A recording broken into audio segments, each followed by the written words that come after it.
Hello and welcome. My name is Machiavelli, and here are my picks for UFC 317. Peyton Talbot versus Felipe Lima. I think this fight starts off fast and wild for maybe the first 30-45 seconds or so. Both guys maybe landing a shot or two, looking swift, just for a chance for either guy to get the KO. And I do think this fight will end in a finish for Felipe Lima. A lot of people have since jumped off the Peyton Talbot bandwagon, and it's kind of for good reason, because we saw just a few months ago how Peyton was sort of ragdolled and manhandled by old man Barcelos.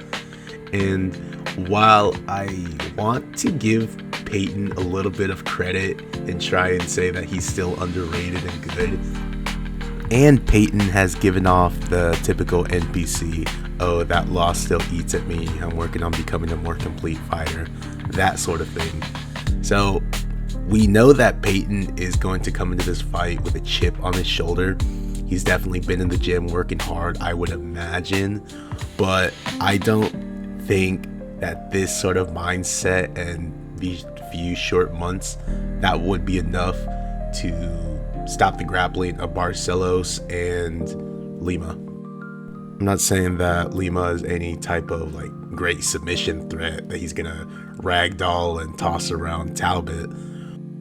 However, from what I have seen, Felipe Lima is someone who is not afraid to stand up and trade at all.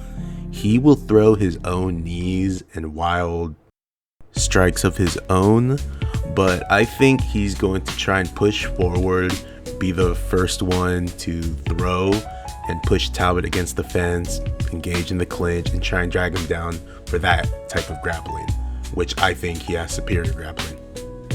Peyton Talbot is going to get grabbed, maybe dragged down once or twice. He can probably scramble or find openings to get out of the bottom position, but I think that's going to make him a little bit skittish, a little bit jumpy, but more importantly, open on the feet for Lima to be confident and land. But either way, I think because of that factor, Lima is going to have success. He's going to be able to outstrike Peyton and more likely get a submission, and I would say round 2. Beneil Dariush versus Renato Moicano. Is anyone getting deja vu, or is that just me? Of course, we all know by now, earlier this January, Arman Tsarukyan was meant to fight Islam Makhachev for the lightweight belt. He pulled out of the fight, Moicano stepped in, and he got submitted in 1 round when he was supposed to fight Beneil Dariush.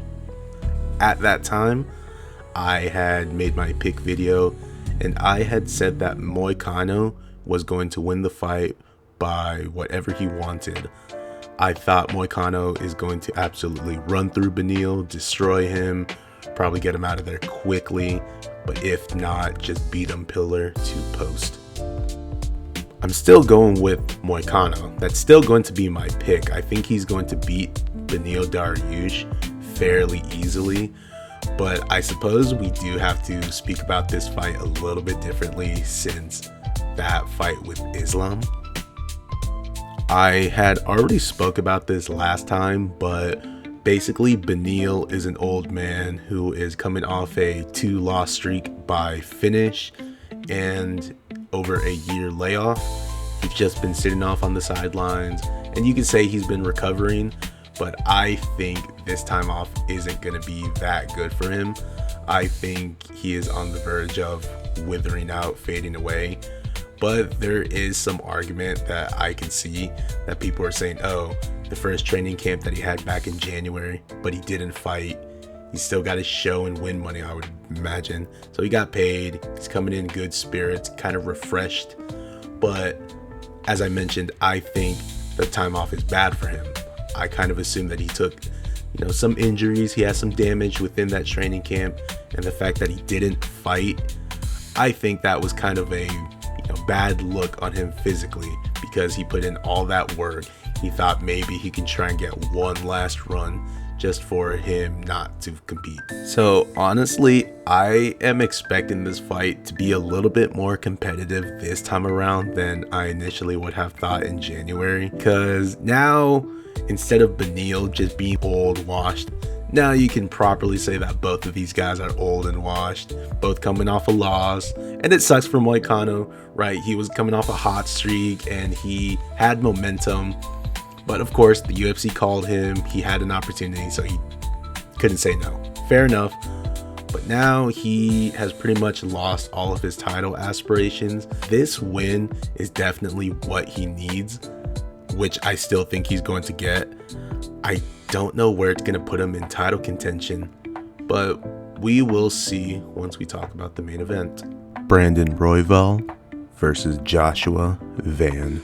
No one is surprised that Manel Kape pulled out of his fight, and no one is surprised that Paulo Costa pulled out of his fight. Joshua Van is coming off a very good performance knockout over Bruno Silva just about 3 weeks ago. He got the call last minute notice and said yes to the fight. I would imagine Van is still in shape. He did not take too much damage, and he is confident that he can get a highlight and win this fight. However, this still sucks for him because I don't think these 3 weeks will be enough for him to develop the skills to beat the #1 contender and next best guy, Brandon Royval.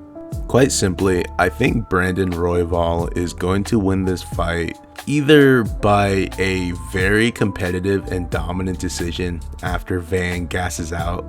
I think Van's gonna have a pretty clean-ish round one. Like, he'll start fast and he'll want to land strong, fast strikes early just to, oh, here, I'm last minute notice, I have nothing to lose type of mentality.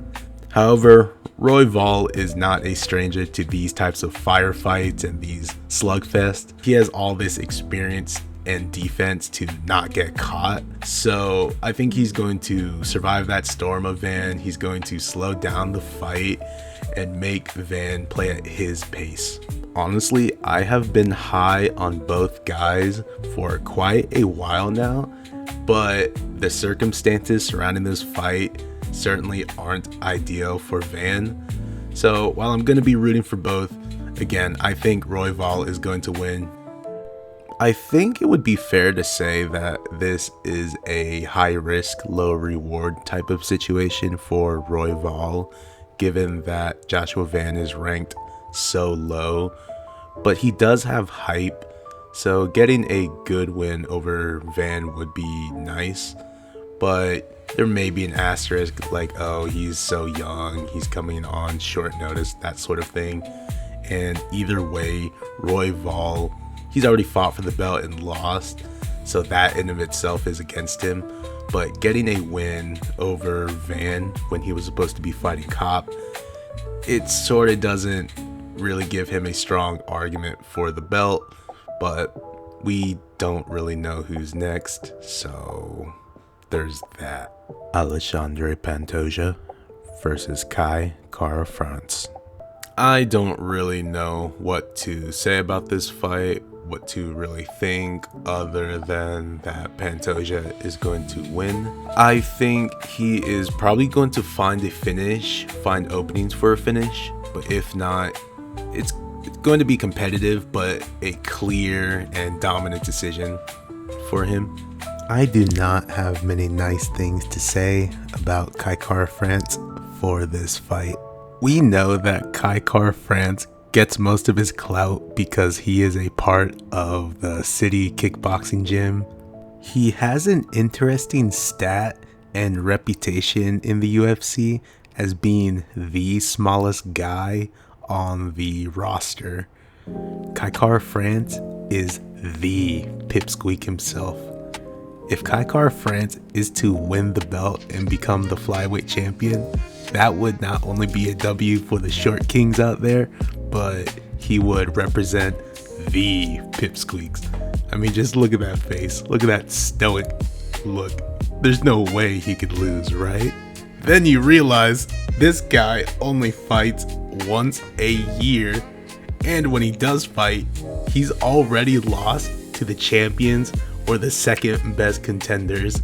You can say that most of his losses have been competitive if you really rewatch and analyze each of them, but more or less, it's still a pretty ugly record for the flyweight division. Yeah, it means he's experienced and that he's been around for a long time. He's been fighting for several years now, but an ugly record, double-digit losses, is still double-digit losses. These two have fought almost a decade ago, so this is a rematch for the belt. There's pretty much nothing we could take from the first fight because of how long ago it was. However, what we can say for certain is that both of them have improved. Pantoja obviously is the champion and has not only beaten all of these guys once, but twice. The narrative shift for Pantoja is quite interesting for me because only 2 years ago, 1 year ago, most of the community was calling this guy boring, saying he was an undeserving champion, that he robbed Urseg and Moreno. But then all of a sudden, after 310, now people are calling this guy the GOAT, saying that he should move up to bantamweight and fight Merab for double champ, which I think is a terrible idea. Even though the division itself is quite shallow and he keeps lapping it by beating the same guys over and over, I think it's quite good that he wants to mark his legacy at one division rather than move up or go down, that sort of thing. And people were hating on this guy not that long ago. All of a sudden, just for them to switch up and say, oh, Pantoja deserves the opportunity. Like, why? You're being disingenuous. You just want to see Pantoja lose. But that's just a small gripe I have. I'm not going to die on that hill.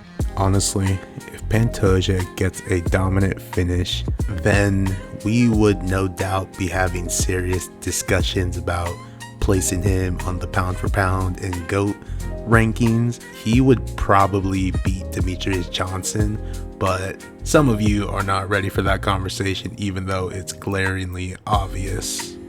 Ilia Topuria versus Charles Oliveira. You know, I'm conflicted with this fight. Not with who I think is going to win, but the circumstances surrounding this fight. Because we all know we wanted to see Islam versus Ilia. Part of me wanted to joke around and say that Islam was ducking, that he was running away, trying to find easier fights, that sort of thing. But when we look at it seriously, we know that JDM is actually going to be a tough fight, and him moving up to welterweight Islam is actually a pretty ballsy move. Not to mention Ilia himself sort of backed down and pretty much admit that Islam isn't really ducking anyone. It's more or less just the weight cut issue and the timing. The real fight should have been Ilia versus Arman for the vacant belt, but it's clear that Arman is still under heat from the brass and won't be fighting for the title anytime soon unless it's for a very last second replacement. So now we are stuck with the leftovers, the number 2 former champion. It's still a good fight. It's going to be very fun and competitive, I would imagine, and people are honestly giving Charles a chance to win because he does have a chance to win. But I don't think this is going to be the fight for him to do it. I think Ilia is going to win this fight by finish. With the amount of experience Charles has overall, this fight won't be anything new or different for him. In fact, it will be familiar in a way. It's pretty clear that Charles relies on his size and physicality, given that he has mostly fought smaller guys or has missed weight several times throughout his career.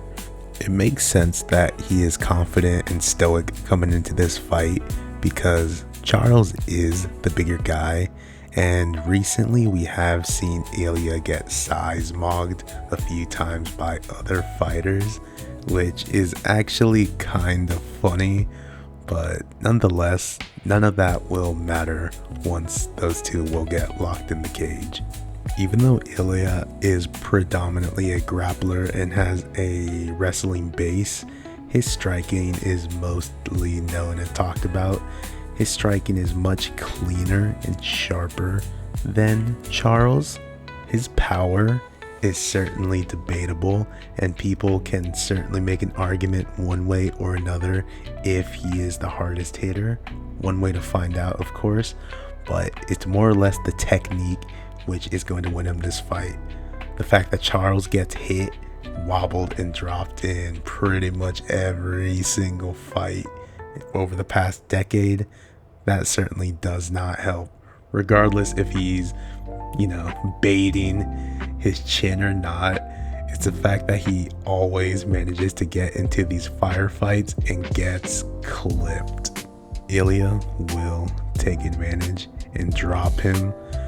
I believe Ilya will try and submit Charles to prove a point, but either way, he is going to go for the finish. But if not, the only way I can see Ilya losing is if he gasses out and makes a mistake, to which Charles will just snatch his neck and make him tap. I guess we could see that happening because we can't ignore the Jai Herbert kick, but Ilya has shown that he knows how to adjust and win. So, in conclusion, these will be my picks for UFC 317. I'm not gonna lie to you, I was sort of expecting a little bit more from this card. I mean, looking at it now, it's kind of a mid card for International Fight Week. And the fact that Islam vacated his belt sort of makes everything pointless and makes this lightweight belt meaningless. Even now, as I'm editing this and putting this all together, giving out my final thoughts, the press conference has just happened and I was watching it on the side. It was pretty uneventful. The only thing worthy of noting, and the only thing that actually brings hype to the card, is the fact that Dana folded and pretty much guaranteed that the winner of Royval Van is getting the title shot. So that certainly ups the stakes for Joshua Van, but it doesn't really change my pick. It would be sweet if he were to win and just jump the line to a title shot, but it's neither here nor there. I was totally expecting more press conferences for this fight card. I was expecting it's a world tour, the vacant lightweight belt, Ilya Topuria, the superstar from Georgia, right? That sort of thing. And he can't decide on whether or not to be the heel bad boy that talks all that trash, or to be the sweet baby face that's polite and respectful of his opponents. Either way, I am excited for the fight. I think it'll be fun and entertaining. The card itself is, again, fairly mid, decent-ish. Most of them will deliver, but there's certainly a chance for some of them to be stinky decisions. I like RoboCop as an underdog, but I think he's kind of flushed and washed at this stage of his career. Jack Hermanson pieces him up and wins a unanimous decision if he does not get caught. Also, Slava Claus is an absolute bum. I don't think any of you should pick him. He has lost so many fights that were winnable, and that's pretty much it. I think Terrence McKinney is going to knock him out, even though Terrence McKinney himself is mid. The thing is, if Terrence does not get it done in round one, then I could see Slava getting it done because he does have skills. He has good training partners. There is something there, but he is very inconsistent. Terrence McKinney will get it done in one round. Okay, so that's all I had for this card. I want to thank you all for watching up to this point. All of your engagement is truly appreciated. Feel free to let me know what you think down in the comments below. Do you think I'm onto something? Will I get a clean sweep on my parlay? Or am I spitting absolute nonsense and I have no idea what I'm talking about? Making these picks videos is still fun to me, so I will continue to do so. But I have mentioned a few times that I am keen on branching out and making other types of content, so please be on the lookout for that. And if you're interested, subscribe. But in any case, I am signing out. Enjoy the fights, everyone. Take care.